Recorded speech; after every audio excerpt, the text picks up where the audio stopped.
बोलो सद्गुरु देव की।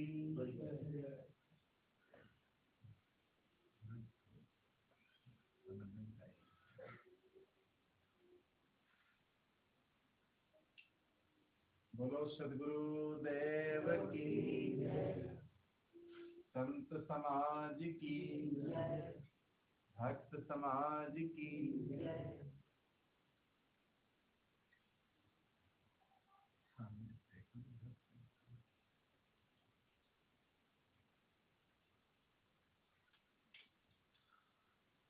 आओ आओ न गुरु जी मेरे द्वार, सजाई मैंने आंगनिया। आओ न गुरु जी मेरे द्वार, सजाई मैंने आंगनिया। आओ आओ न गुरु जी मेरे द्वार, सजाई मैंने आंगनिया।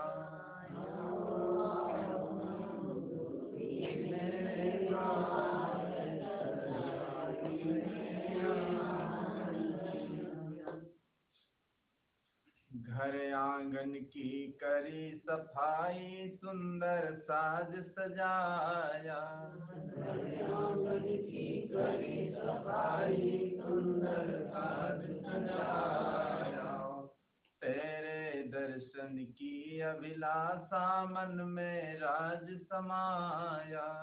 तेरे दर्शन की अभिलाषा मन में राज समाया। दर्शन देवो न दयालु सरकार, सजाई मैंने आंगनिया। दर्शन देवो न दयालु सरकार, सजाई मैंने आंगनिया। आओ आओ न गुरु जी मेरे द्वार, सजाई मैंने आंगनिया। आओ आओ न गुरु जी मेरे द्वार, सजाई मैंने आंगनिया। कब से आशा लगी थी मन में, आकर आज पुराई। कब से आशा लगी थी मन में, आकर आज पुराई। धन्य भागी हम सबके जागे, दिल से गई बुराई। धन्य भागी हम सबके जागे, दिल से गई बुराई। धन्य भागी हम सबके जागे, दिल से गई बुराई। धन्य भागी हम सबके जागे, दिल से गई बुराई।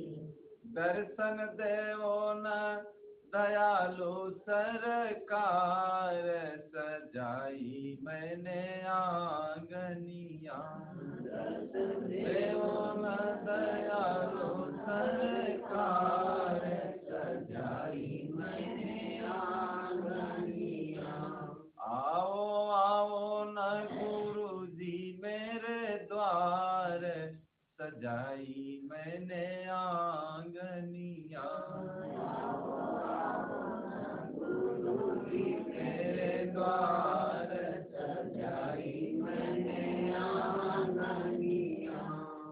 जन्म जन्म की भूल मिटायो, ज्ञान दियो अनमोल। जन्म जन्म की भूल मिटायो, ज्ञान दियो अनमोल। सत्य स्वरूप लखायो, और में दियो खजाना खोल। सत्य स्वरूप लखायो, और में दियो खजाना खोल। तुमने तारा है सकल संसार, सजाई मैंने आंगनिया। तुमने तारा है सकल संसार, सजाई मैंने आंगनिया। आओ आओ न गुरु जी मेरे द्वार, सजाई मैंने आंगनिया। आओ आओ न गुरु जी मेरे द्वार, सजाई मैंने आंगनिया। आओ आओ न गुरु जी मेरे द्वार, सजाई मैंने आंगनिया। आओ आओ न गुरु जी मेरे द्वार, सजाई मैंने आंगनिया। जन्म जन्म की भूल मिटायो, ज्ञान दियो अनमोल। जन्म जन्म की भूल मिटायो, ज्ञान दियो अनमोल। शक्ति स्वरूप लखायो, और में दियो खजाना खोल। शक्ति स्वरूप लखायो, और में दियो खजाना खोल। तुमने तारा है सकल संसार, सजाई मैंने आंगनिया। तुमने तारा है सकल संसार, सजाई मैंने आंगनिया। आओ आओ न गुरु जी मेरे द्वार, सजाई मैंने आंगनिया। आओ आओ न गुरु जी मेरे द्वार, सजाई मैंने आंगनिया। गुरु की महिमा सब कोई गावे, ऋषि मुनि वेद पुराण। गुरु की महिमा सब कोई गावे, ऋषि मुनि वेद पुराण। गुरु की महिमा सब कोई गावे, ऋषि मुनि वेद पुराण। गुरु की महिमा सब कोई गावे, ऋषि मुनि वेद पुराण। धन्य धन्य धन्य है चेतन प्रभु जी, जिनसे मेरी सांस। धन्य धन्य है चेतन प्रभु जी, जिनसे मेरी सांस। धन्य धन्य है चेतन प्रभु जी, जिनसे मेरी सांस। धन्य धन्य है चेतन प्रभु जी, जिनसे मेरी सांस। प्रभाकर भूलो न कभी उपकार, सजाई मैंने आंगनिया। प्रभाकर भूलो न कभी उपकार, सजाई मैंने आंगनिया। आओ आओ न गुरु जी मेरे द्वार, सजाई मैंने आंगनिया। आओ आओ गुरु जी मेरे द्वार, सजाई मैंने आंगनिया। प्रेम से बोलो सद्गुरु देव की जय।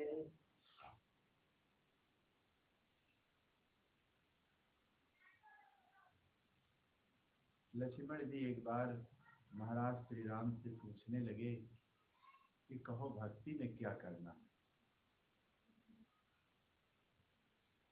हर चीज के देखिए नियम होते हैं। जो भोजन भंडारी बनाता है तो देखिए उसको भी पहले सामग्री देना पड़ता है। किसान खेती करता है तो सारे यंत्र औजार देके पहले खरीदता है। कोई भी काम जब हम करने चलते हैं तो पहले देखिए उसकी व्यवस्था हमें करना पड़ता है। और जब व्यवस्था हो जाती है तो काम करने में देरी नहीं लगती। तो इसी प्रकार जो व्यक्ति भक्ति करना चाहता है और गृहस्थी में रह करके भक्ति करके और अपने जीवन में सुख शांति चाहता है और अपने जीवन को धीरे धीरे संसार से ऊपर उठाना चाहता है, तो उसको क्या करना चाहिए, उसके लिए क्या नियम, उसे कैसे रहना चाहिए, क्या खाना चाहिए, क्या पीना चाहिए और किस तौर तरीके से जीवन को व्यतीत करना चाहिए। तो लक्ष्मण जी एक बार महाराज श्री राम से पूछने लगे। तो महाराज श्री राम देखे क्या उत्तर देते हैं। महाराज श्री राम, महाराज श्री कृष्ण देखिए सब गुरु भक्त थे, संतों के प्रेमी थे। और जो व्यक्ति साधु संतों के सानिध्य में रहता है, आता जाता है, उसके जीवन में कुछ न कुछ परिवर्तन भी आ जाता है। जैसा आप संग करेंगे वैसा आपके अंदर रंग लग जाएगा। लेकिन कुछ ऐसे लोग होते हैं कि औंधे घड़ा नहीं जल भरिया और सीधे सो जल भरिया। इससे चतुर्मास का सारा पानी बरस गया, लेकिन जो घड़ा था वो घड़ा जो था सीधा नहीं था, वो उल्टा था। तो पानी तो चौमासा का पूरा बारिश हुई, लेकिन एक बूंद भी उसमें नहीं। तो औंधे घड़े के समान जो लोग होते हैं, देखिए उनके हृदय में एक बूंद भी नहीं जाता है, वो जैसे के तैसे रह जाते हैं। सदगुरु विशाल साहब के पास में देखिए हजारों जिज्ञासु रहे और बहुत अपना घर गृहस्थी छोड़ करके कल्याणार्थी बन करके कल्याण करने के लिए अपने अपने गुरु को छोड़ करके न मालूम कितने लोग आ गए। जहाँ से रहे जुड़े थे, साहब के प्रभाव में आ गए और साहब के ज्ञान और वैराग को जीवन में मतलब अपनाने के लिए प्रभावित हो गए। तो एक ऐसे रहने वाले व्यक्ति थे, जहाँ वो जाते थे तो लोग पूछते आप कहाँ रहते हैं। अधिकतर लोग पूछते थे आपके माता पिता कौन हैं, कहाँ के रहने वाले हैं। और तुमसे जब लोग पूछते तो यही कहते हम सदगुरु विशाल देव के पास 50 साल है, ऐसा डींग हाँकते थे। जहाँ जहाँ जाए, जब कहीं सत्संग हो तो आगे या पीछे इतनी बात कहते थे कि लोग हमें जाने कितने पुराने हैं और बड़े बड़े महापुरुषों के साथ रहे हैं, तो इसका मतलब है ये बहुत महान। कुछ लोग अपनी महानता चमत्कार के द्वारा दिखाना नहीं चाहते हैं, प्रदर्शन करते हैं कि लोग हमें जान लें। अरे लोग जान भी लेंगे तो क्या होगा उसमें। देखिए वो लुक छिप कर रहना पसंद करते थे, लुक छिप कर रहना पसंद करते थे, कहीं प्रचार प्रसार भी करने नहीं गए, तो अपने आप ही सब प्रचार प्रसार हो गया। कबीर पंथ के महान चिंतक कहते सदगुरु श्री अभिलाष साहब जब बाराबंकी उनके दर्शनार्थ के लिए आए सदगुरु विशाल देव के, तो कहीं से बहुत बड़े घराने के लोग भी वो उसी रास्ते से निकले थे, साहब से मिले। सदगुरु विशाल देव के पास ही श्री अभिलाष साहब बैठे हुए थे। उन लोगों ने पूछा कि विशाल देव से कि आपके यहाँ सत्संग का क्या नियम है, प्रवचन कितने कितने समय होता है, उसका नियम क्या। तो देखिए सदगुरु विशाल देव ने क्या कहा उनसे, हमारे यहाँ सत्संग और प्रवचन का कोई नियम नहीं, कब हो जाए, रात में कभी होता है, कभी कब होता है, कब हो जाए न हो, कोई नियम नहीं, पता नहीं कब होता है कब नहीं होता, कोई इसका टाइम नहीं। फिर वो लोग चले गए। तो श्री अभिलाष साहब ने कहा कि अरे नियम से साहब सत्संग आपके यहाँ होता है, जिस गांव में आप रहते हैं वहाँ सुबह शाम दोपहर में बराबर सत्संग संग का समाधान सब चलता रहता है, तो आप यदि ये बता देते कि फला समय से आप आइए सत्संग होता है, तो ये लोग आ जाते। तो सदगुरु विशाल देव ने देखे क्या कहा, देखिए जिनको सुनना समझना होता है वो समय की जानकारी कर लेते, बहुत बताने से भी लोग आने वाले नहीं। वो तो इधर निकले थे, सफेद सफेद देखा तो इधर आ गए। और दांत खाने वाले और होते हैं और देखने वाले और होते हैं। ठीक है, वो तो केवल इधर से निकले और निकल करके देखा तो आ गए, फिर इतना पूछ लिए अपना, इतना पूछ लिए तो जो हमको बताना था हमने बता दिया। अगर उनको आना होगा तो पता लगा लेंगे। जो काम जिस व्यक्ति को करना होता है उसके लिए देखिए उसके अंदर चिंता होती है, हमें इतने बजे पहुंचना है, हमें करना है, वो पता लगा लेगा कि भी साधु हैं कि चले गए। बहुत लोग देखे जैसे ऐसे कहते नहीं है अच्छा आप चले गए, हम सोचते थे अभी है। तो वो पता लगा लेते कि नहीं है कि गए, क्या हुआ। तो देखिए इतनी बात सुन करके, देखिए जितने लोग वहां बैठे थे साहब की तरफ देखने लगे कि जिसको आना होता है, सुनना होता है, करना होता है, वो लोग ढूंढ करके कर लेते हैं। और जिसको सुनना गुनना नहीं है तो चाहे जितना उनको बताओ भैया आज सत्संग है, और फिर भी वो आने वाले नहीं, वो नहीं आएंगे, क्योंकि उनकी लगन नहीं है, लगन नहीं है, उनका स्नेह नहीं है, तो वो नहीं आएंगे। तो कहीं भी प्रचार प्रसार करने नहीं गए, लुक छिप कर रहते, लुक छिप कर रहते थे। और एक बार कहते हैं घाघरा के किनारे वो विराज रहे थे, और घाघरा के किनारे ही वो गांव है, एक बाराबंकी जिले में बड़न थे, वहाँ रामनगर नजदीक पड़ता है। वहाँ के राजा थे, उनका एक लड़का राजकुमार था। तो उसने सुना कोई विशाल साहब नाम के संत आए हैं, बड़े तेजस्वी हैं। तो उसके मन में भी लालसा उठी कि लाओ मिले। तो अपने घोड़े पर, गर्मी का महीना था, और वो वहां से रामनगर से चला अपने किले से साहब के दर्शन करने के लिए। किसी ने बताया होगा महिमा, वो समझता होगा कोई चमत्कारी बाबा होंगे, चमत्कार दिखाते होंगे या कुछ दे देते होंगे। तो साहब जहाँ रहते थे जिस गांव में, तो प्रातः काल ही चले जाते थे, फिर घंटों बाहर एकांत में बैठ करके फिर गांव नगर की तरफ आते थे।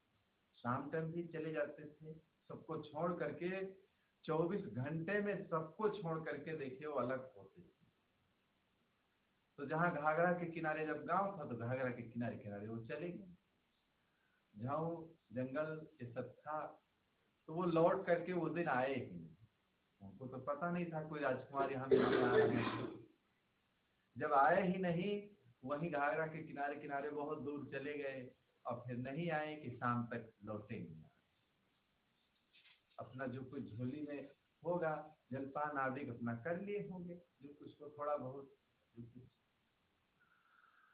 तो जब लोगों ने बताया कि इसी नदी के किनारे किनारे गए हैं साहब, तो वो अपने घोड़े को बढ़ाया, बढ़ाते बढ़ाते बढ़ाते खूब दौड़ाया घाघरा के किनारे किनारे। लेकिन साहब नहीं मिल रहे थे, वो झाऊ के अंदर बैठे हुए थे, क्योंकि धूप थी, वहां बैठे थे। तो बहुत घोड़े को दौड़ाते दौड़ाते तब देखा कि कोई बाबा जी बैठे हैं, तो फिर घोड़े से उतर करके वहां गया, और राजकुमार मिला साहब से। मिल करके फिर साहब ने पूछा, भाई किसने बताया यहाँ कि वहाँ है? कहीं वहाँ गांव वालों ने बताया कि आप इसी से चले जाइए, और इसी इधर ही गए हैं, और जब लौटे नहीं है तो आगे ही मिल जाएंगे आपको साहब। तो देखिए ऐसे ही वो लुक छिप कर रहना पसंद करते थे। और बहुत कोई धनी व्यक्ति होता था तो उससे वो प्रेम नहीं करते। हाँ, पता नहीं क्या उनकी धारणा थी, उससे वो प्रेम नहीं करते थे, उसको ज्यादा नहीं पूछते थे। हाँ, तो किसी ने पूछा था ऐसा क्यों है, तो कहते थे अरे बहुत धनी व्यक्ति होगा तो आफत ही तो खड़ी करेगा, बहुत धन दे देगा। हाँ, और जब धन देगा तो उसे आफत खड़ी होगी। भाई आफत खड़ी होगी, क्या किया जाए, कहाँ इसको लगाया जाए, झंझट बनेगा, और इससे गरीब लोगों में रहना ज्यादा अच्छा होता है। तो जिसको भक्ति करना होता है देखिए, वो खोज करके चला जाएगा। प्यासा होगा तो पानी के पास जाएगा, भूखा होगा तो देखिए वो भोजन की तरफ बढ़ेगा कि कहाँ पर भंडार घर है, जाएगा भोजन ग्रहण करेगा। तो इसी प्रकार देखिए जीवन में जिनके अंदर लगन होती है, और औंधे घड़े के समान जो लोग होते हैं, तो पूरा जीवन चला जाता है लेकिन कुछ समझ हो नहीं पाती। तो जहां जहां जाते थे ऐसे कहते थे हम 50 साल रहे साहब के साथ। किसी भक्त, एक से एक भक्त थे, सब विवेकी पारखी। तो किसी भक्त को जब दर्शन करने आए तो साहब से बता दिए, फिर कोई संत जाते आते हैं तुम्हारे यहाँ, साहब पूछते रहते थे। कोई भक्त आते थे, कोई साधु संत तुम्हारे यहाँ पहले से कौन आते जाते थे, और अगर नहीं आते थे तो लोग कहते थे।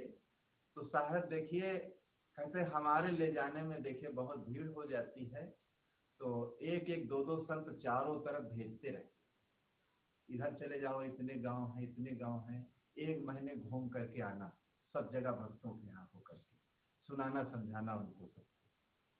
तो ऐसे चारों तरफ संतों को भेजते थे, भक्त लोग आते थे, वो उनसे आग्रह करते थे कि हमारे यहाँ साहब बहुत दिन हो गए और कोई संत नहीं आए, तो किसी संत को भेज दीजिए। तो साहब आदेश कर देते, फला फला भाई संत इनके यहाँ चले जाना, और आसपास जितने गांव हो जो जो भक्त बुलाए सबके यहाँ चले जाना, बोलिए। तो आ करके कह दिया कि एक संत है, और वो जब सत्संग करते हैं तो पहले या पीछे यही कहते हैं, निधिर रहे। तो क्या ये सत्य है साहब? तो देखिए विशाल देव ने क्या कहा, तो वो कहते हैं हमारे साथ 50 साल रहे, हमारे साथ वो एक दिन नहीं रहे, एक दिन नहीं रहे। सब लोग हंसने लगे, ये कैसी बात है? साहब कहते एक दिन नहीं रहे, वो कहते हम 50 साल रहे। कहीं रहे लेकिन कहीं काम में, कहीं क्रोध में, कहीं लोभ में, कहीं मोह में, कहीं आशा में, कहीं तृष्णा में, कहीं राग में, कहीं द्वेष में, कहीं छल में, कहीं कपट में, कहीं बेईमानी में, यही सब चीजें उनके अंदर भरी रही। हमारे साथ रहे, खाए पिए सब किए, लेकिन हमसे लिए कुछ नहीं, हमसे ले कुछ नहीं पाए। ऐसे रहते रहे, अपना गुजारा करते रहे, और जब हमसे कुछ ले नहीं पाए तो हमारे साथ असली रूप से कहाँ रहे? ऐसे रहे। तो देखिए कोई भी काम जब तक असली रूप से नहीं किया जाएगा तो उसका फल देखिए बढ़िया नहीं मिलता है। कोई काम करते भी रहो और अंदर से लगन न हो बढ़िया, तो देखिए बढ़िया काम भी नहीं होगा और फल भी उसका मीठा नहीं मिल सकता है। तो लक्ष्मण जी देखिए पूछते हैं तो राम क्या उत्तर देते हैं, राम क्या कहते हैं लक्ष्मण जी से?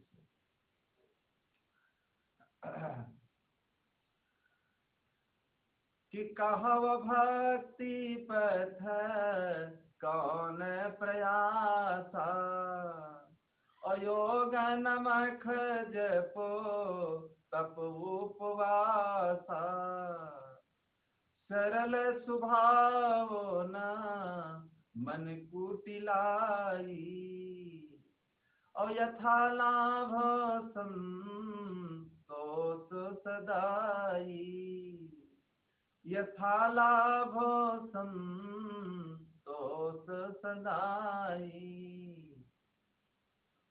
महाराज श्री राम कहते हैं कि हे लक्ष्मण, कहो भक्ति में क्या करना है?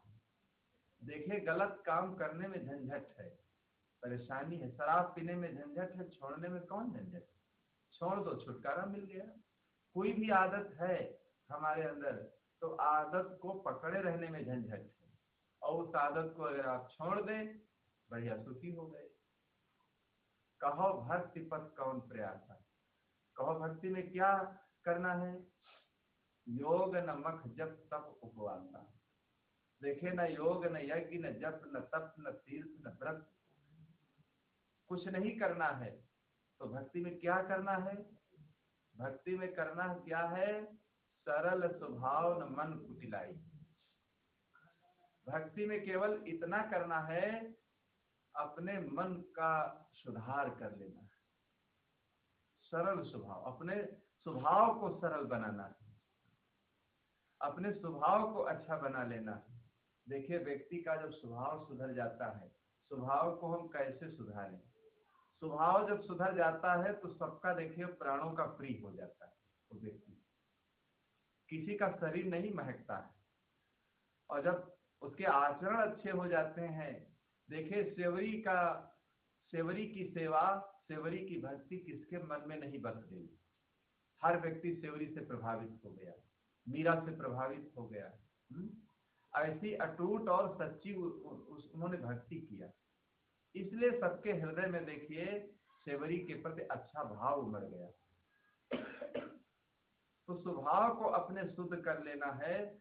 स्वभाव जो व्यक्ति अपना शुद्ध कर देता है, समझ लो वो भक्ति मार्ग में जुड़ गया आकर।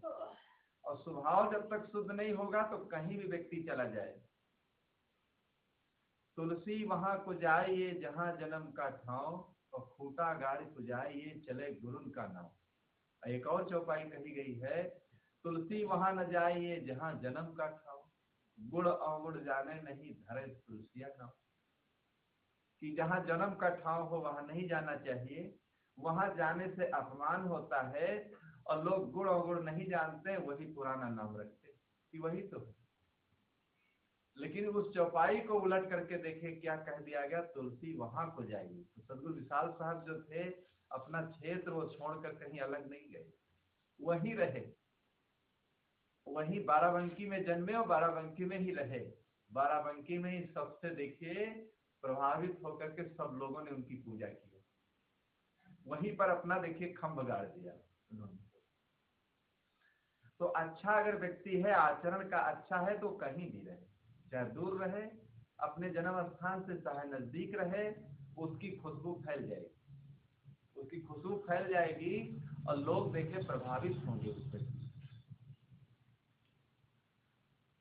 तो ऐसा नहीं है कि मेरे नजदीक से कुछ नहीं होता, उसके स्वभाव से केवल बात होती है। स्वभाव अगर उसका अच्छा है तो देखिए वो सबका प्रिय हो जाएगा, सब लोग उसके जीवन से शिक्षा लेंगे, सब लोग उसके जीवन से सीख लेने के लिए तत्पर हो जाएंगे।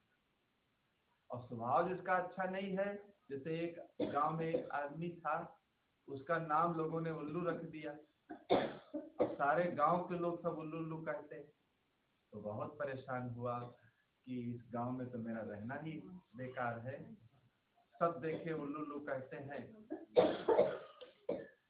तो हमारा रहना इस गांव में बेकार है। तो मन में बहुत दुख मना करके देखिए अपना गांव नगर छोड़ करके वो चल दिया, गांव नगर छोड़ करके चल दिया और बहुत दूर निकल गया। और जब बहुत दूर निकल गया तो वहां एक कुआं की जगह पर बैठा था, लोग पानी भरने आते थे। तो किसी सज्जन ने कहा, अरे भाई आपको बैठना है तो बहुत जगह है, अगली जगह बैठ जाओ, यहाँ बहू बेटियां सब पानी लेने के लिए आती हैं, ये बैठने की जगह नहीं, ये बैठने की जगह नहीं है, तो आप अलग बैठ जाइए। तो देखे थोड़ा उठाओ फिर बैठ गया उसी जगह, थोड़ा उठे फिर बैठ जाए उसी जगह।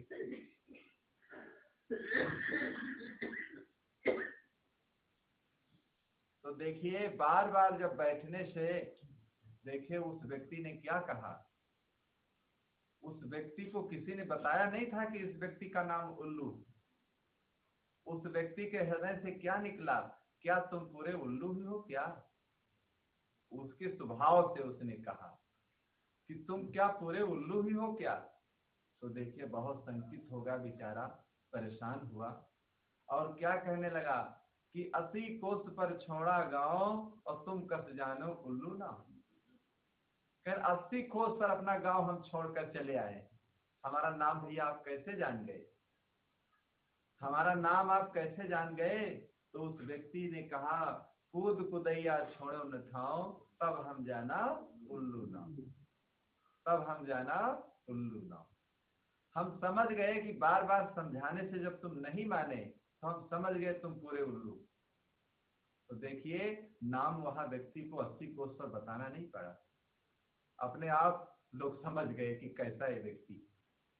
तो देखिए इसी को महाराज श्री राम कहते हैं कि सरल स्वभाव न मन कुटिलाई, यथा लाभ संतोष सदाई।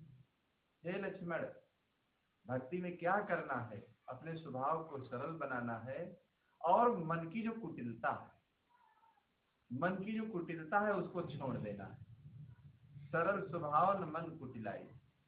अब मन ये अनेक प्रकार की कुटिलता को अपने अंदर रखता है, न मालूम क्या क्या सोचता रहता है मन, और मन इतना बहता है ये हवा से भी ज्यादा वेगवान होता है, इतनी जल्दी हवा नहीं पहुंचती, जल्दी मन देखे कलकत्ता मुंबई दिल्ली अमेरिका जापान तिब्बत कहाँ कहाँ का देखे भ्रमण कर लेता है।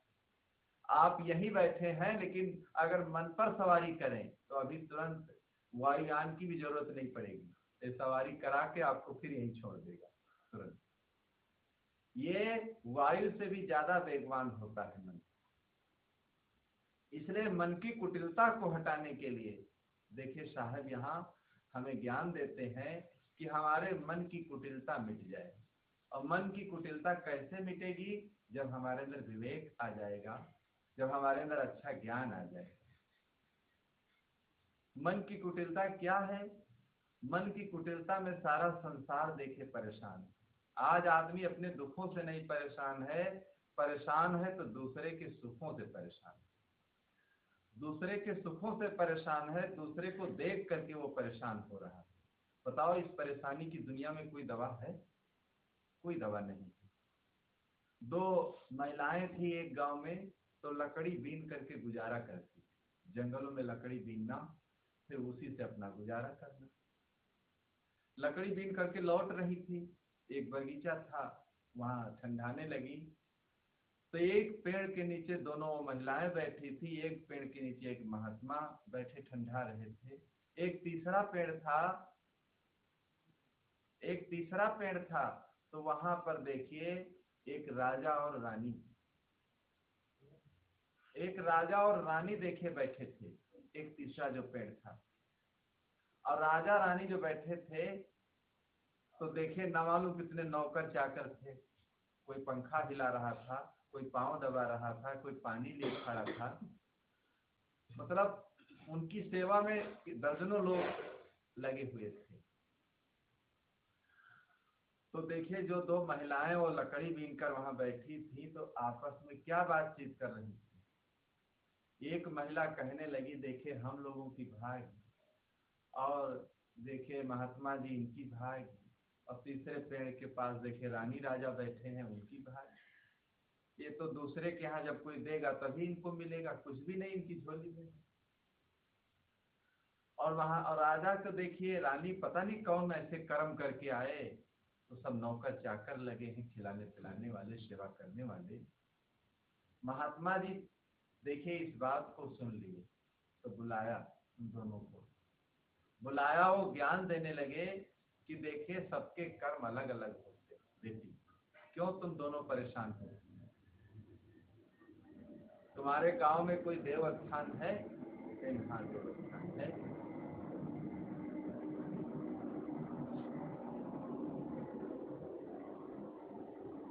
तो वहां तुम पूजा और पाठ करने जाती हो? कहीं हाँ मैं आती जाती हूँ। तो महात्मा जी कहने लगे, देखिए हम वरदान तुमको देते हैं, प्रातः काल अपनी चारपाई से जब तुम उठोगी तो 1 रुपया तुमको रोज मिलेगा। ये लकड़ी बीनना से छूट जाएगा। तुमको 1 रुपया मिलेगा, लेकिन तुम्हारी जो सहेली है उसको दूना मिलता जाएगा। तुमको 1 मिलेगा तो उसको 2, तुमको अगर 5 रुपए मिलेंगे तो उसको 10 मिल जाएंगे। कहीं ठीक है। गई, स्नान ध्यान किया, अपना पूजा पाठ किया। सवेरे जब प्रातः काल उठी सो करके, तो देखा 1 रुपया चारपाई पर रख। तो अपनी वो सहेली से पूछने लगी, बेटी तुम्हारे पास? कहीं वो तो महात्मा जी ने कहा ही था कि तुमसे दूना हमको मिलता रहेगा, हमको 2 रुपए मिले। तो अब जो जो चीज इसको मिले वो सबसे दूना। तो बहुत परेशान बेचारी, क्या कहें। हमने देखे महात्मा जी ने हमको वरदान दिया, अब इसको सब दूना दूना दूना दूना मिलता जा रहा है। मैं सोचती हूँ मैं मर जाऊं, ये भी मर जाए तो ठीक, छुट्टी मिले, न रहे बांस न बजे बांसुरी। तो महात्मा जी के पास गई और कहने लगी, महात्मा जी ऐसा कर दीजिए, आप हमारी एक आंख फोड़ दीजिए। तो महात्मा जी कहने लगे, हम ऐसा काम नहीं करते, किसी की आंख फोड़ दे, किसी के पांव तोड़ दे, हम ये सब काम नहीं करते। कहे नहीं, हम जो वरदान मांग रहे हैं आप दे दीजिए। महात्मा जी समझ गए कि इसके अंदर कुटिलता पैदा हो गई, इसीलिए तो आई है। अरे जब लकड़ी बीनना हमने कहा आपसे छूट जाएगा, तुमको 1 रुपया मिलेगा, 1 रुपया तुम्हारा गुजारा चल जाएगा। लकड़ी बीनने की क्या जरूरत है जंगल में बेचने की? इसके अंदर कुटिलता आ गई। तो कहा हमारी एक आंख फूट जाए। तो जब एक आंख कहा फूट जाए, तो जो सहेली थी उसको दोनों फूट गए। कहीं फिर कहा एक हमारा हाथ टूट जाए, तो उसके बेचारी के दोनों टूट गए। फिर कहने लगी एक हमारा पांव टूट जाए, तो उसके दोनों पांव टूट गए। फिर कहने लगी हमारे दरवाजे एक कुआं बन जाए, तो उसके दरवाजे पर दोनों तरफ एक एक कुआं बन गया। वो सोचती थी जब आंखें नहीं होगी, हाथ नहीं होगा, पाँव नहीं, तो उसी कुआं में गिर के मर जाएगी, और जब मर जाएगी तो छुट्टी मिल जाएगी। हमारे तो एक हाथ एक पाँव एक आंख तो रहेगी, और इसके तो दोनों टूट जाएंगे, बस खत्म हो जाएगी कहानी। तो आदमी देखिए अपने दुखों से नहीं परेशान है, आदमी परेशान है तो अगले व्यक्ति से परेशान है। देखिए इसी को कुटिलता कहते हैं।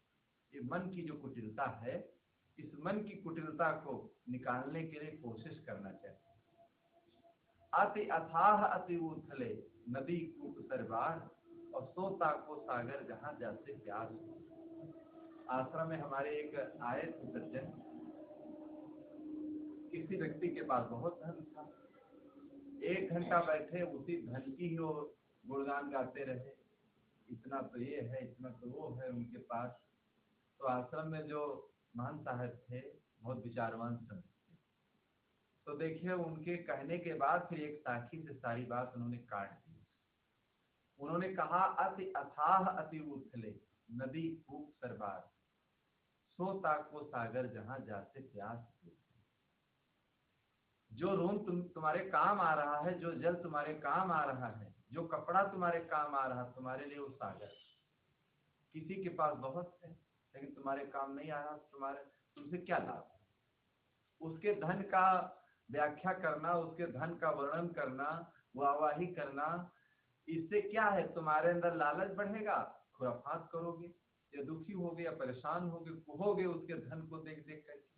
जो तुम्हारे पास है, जो तुम्हारे काम में आ रहा है, वही तुम्हारे लिए सागर है, और जो चीज तुम्हारे काम ना आए तो तुम्हारे लिए बेकार है। अति अथाह अति उथले नदी कूप सरबार, सोता को सागर जहां, वही हमारे लिए सागर है। जिससे भाई हमारे लिए कुर्सी काम आ गई तो समझ लो ये ठीक है, हमारे लिए थोड़ी देर के लिए काम आई, और जो चीज हमारे काम में ना आए तो हमारे लिए देखिए क्या है, बेकार हो या ना हो।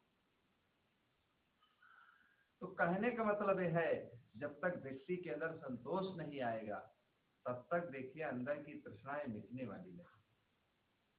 तो सरल स्वभाव न मन कुटिलाई, यथा लाभ संतोष बताए। स्वभाव को सरल बनाओ, स्वभाव को अपने बदलने की कोशिश करो, और मन की कुटिलता को छोड़ते रहना चाहिए। मन में जो कुटिलता आती रहे, और यथा लाभ, यथा जो अपने लाभ, यथा जो प्राप्त हो, जो कुछ प्रारब्धानुसार अपने प्राप्त है, कहते हैं उसमें संतोष रखो। संतोष का मतलब ये नहीं कि कोई पुरुषार्थ न करो, बिजनेस न करो, व्यापार न करो, खेती न करो, नौकरी न करो, ये नहीं कहा जा रहा है। मतलब सब कुछ करते हुए जो प्राप्त हो उसमें संतोष रखो। अगर संतोष नहीं रखोगे तो मारकाट करोगे। मारकाट लोग करते हैं, धन के लिए मार देते हैं, काट देते हैं और छीन लेते हैं, न मालूम क्या क्या करते हैं। सारी जिंदगी उनकी खुराफात में चली जाती है। बड़े बड़े राजा लोग, उनको जब एक राज मिलती थी दूसरे राज पर हमला करते थे, तीसरे राज पर। ऐसे राजतंत्र में राजा लोग जीवन भर लड़ते रहते थे, और आजकल लोकतंत्र में देखे एक देश दूसरे देश के ऊपर हावी होते हैं। गांव नगर में यहाँ भाई भाई, पिता पुत्र, और न मालूम कितनी लड़ाइयां सब शुरू रहती हैं। तो हर मनुष्य को चाहिए कि भाई जब तक संतोष जब आ जाएगा हमारे जीवन में तो हमारा जीवन सुखी हो जाएगा, और जब तक संतोष नहीं आएगा तो हमारा जीवन सुखी होने वाला नहीं। तो महाराज श्री राम देखे कितनी अच्छी बात, कितनी सुंदर, कितनी कल्याणकारी भक्ति के लिए देखिए बिल्कुल खजाना खोल देते हैं लक्ष्मण के लिए कि हे लक्ष्मण, केवल भक्ति का मतलब यही है। कहव भक्ति पथ कौन प्रयासा, योग नमख जपो तप उपवासा, सरल स्वभाव न मन कुटिलाई, यथा लाभ संतोष सदाई, और भक्तिहीन नर सोहे कैसे, बिन जल बारी दे देखे जैसे। फिर अंत में देखिए महाराज श्री राम क्या कहते हैं कि भक्तिहीन नर सोहे कैसे, बिन जल बारिद देखें जैसे। भक्ति से हीन लोग कैसे होते हैं, बिना जल के जैसे बादल, बादल उमड़ता हो काला काला लेकिन एक बूंद ना आए, ऐसे उन मनुष्यों का जीवन होता है। ऐसे उन मनुष्यों का जीवन होता है जो भक्ति से विहीन होते हैं, सत्संग से दूर होते हैं। तो ये भक्ति की परंपरा हमारे ऋषियों ने, महापुरुषों ने देखिए इसी उद्देश्य को लेकर उन्होंने चलाया ये रास्ता, सबके कल्याण के लिए रास्ता खोल दिया कि जब इस मार्ग में व्यक्ति जुड़ जाता है तो देखिए कुछ न कुछ जुड़ने का अपने अंदर प्रभाव लाना चाहिए, अपने जीवन को बदलने की कोशिश करते रहना चाहिए। जो जीवन को अपने बदलता रहेगा तो देखिए उसका जीवन सुयश से भर जाएगा, सुपात्र वो बन जाएगा और दुनिया में उसकी सुकीर्ति छा जाएगी। कुछ लोग जीवन भर जुड़े रहते हैं लेकिन एक चुटकी तंबाकू नहीं छोड़ पाते, पीटते रहते हैं। पुराने कहते बहुत, पुराने से क्या हुआ, सत्संग करते करते पुराने हो गए लेकिन एक चुटकी तंबाकू नहीं छोड़ पाए, तो क्या हुआ सत्संग करते करते। इसलिए संसार में हम लोग आए हैं और बड़ी भाग से जीवन मिला है, तो देखिए अपयश की गठरी नहीं बांधना चाहिए। अपयश की मत बांधो गठरिया, अपजस की मत बांधो गठरिया, अपयश की मत बांधो गठरिया, अपयश की मत बांधो गठरिया।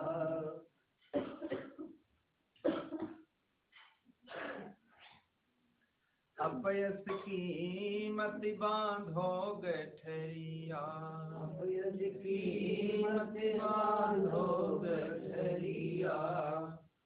धर्म छोड़िए धर्म को धायो, धर्म छोड़िए धर्म को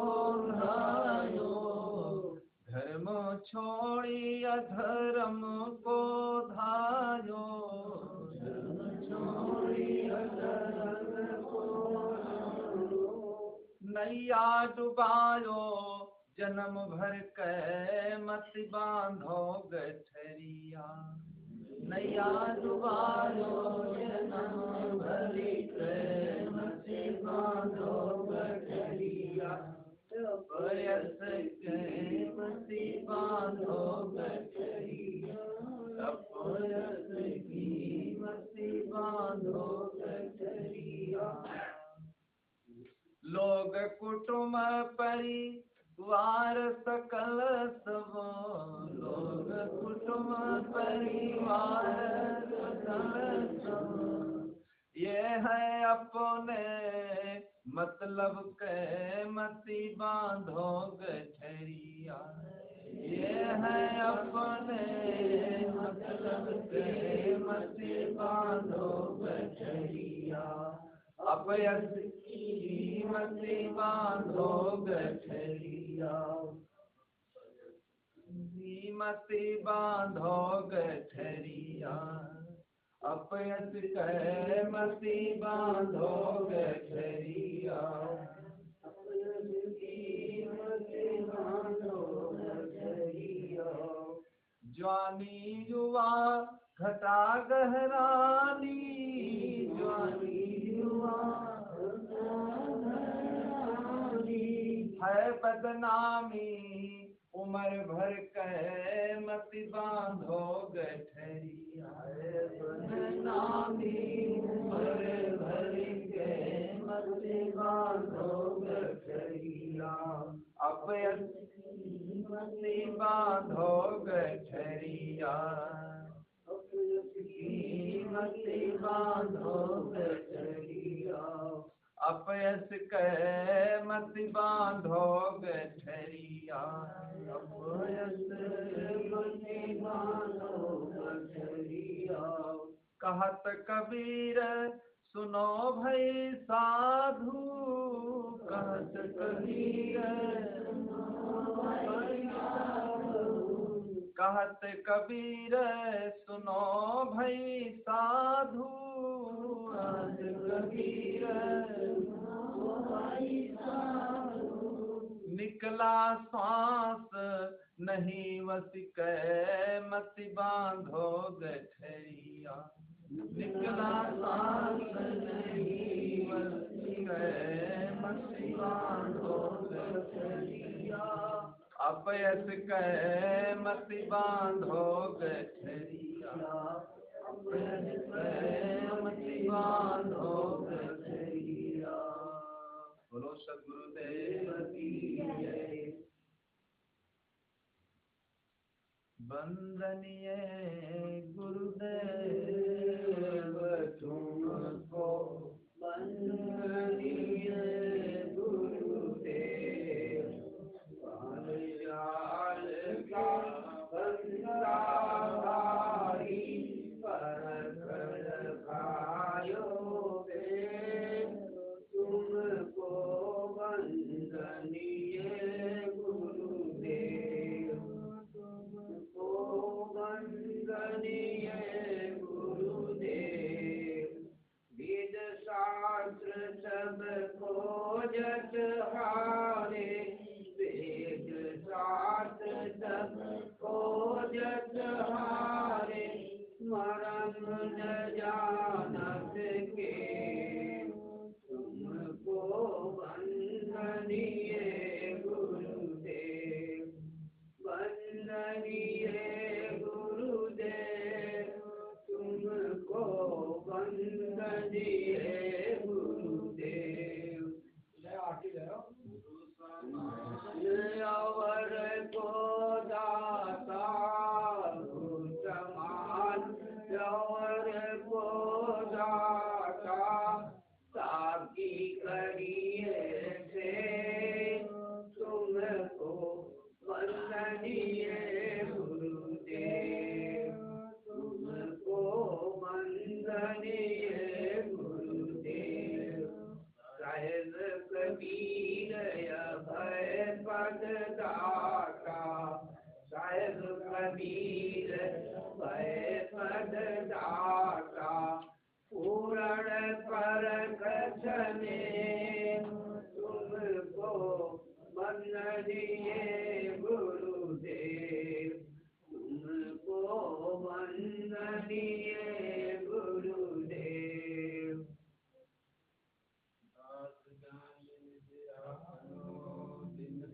सुनिए मोर विनवतम कर जोर के, गुरु शरणागति दो, काम क्रोध मद लोभ में निज मैं रहो भुलाए, साथ जान निज आपनो लीजे बंदी छुड़ाए। मम दृष्टि महामलिन है खानी बानी के भी, दया करी गुरु बोधिए मैं अधम अतिनी, काल जाल बहुत देर ने पर मैं निपट गमार, शरण आए की लाज है साहेब लीजे उबार, मन बच क्रम गुरु साधु से टूटे नाम मुने, बंदी छोड़ जा दीजिए वरदान सदायाचे, साहब के दरबार में कमी काहू की ना, बंदा मुह पावे गई गुरु आरती हो,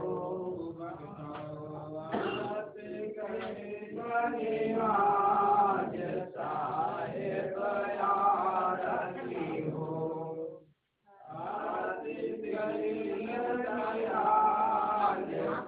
साहेब आरती हो, आरती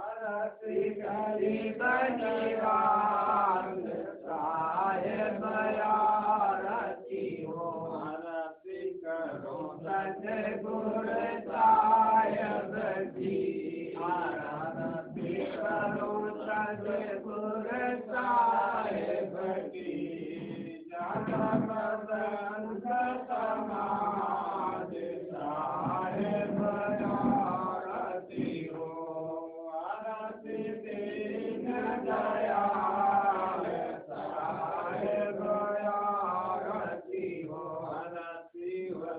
गुरु आरती हो भक्तों आरती हो गुरु आरती हो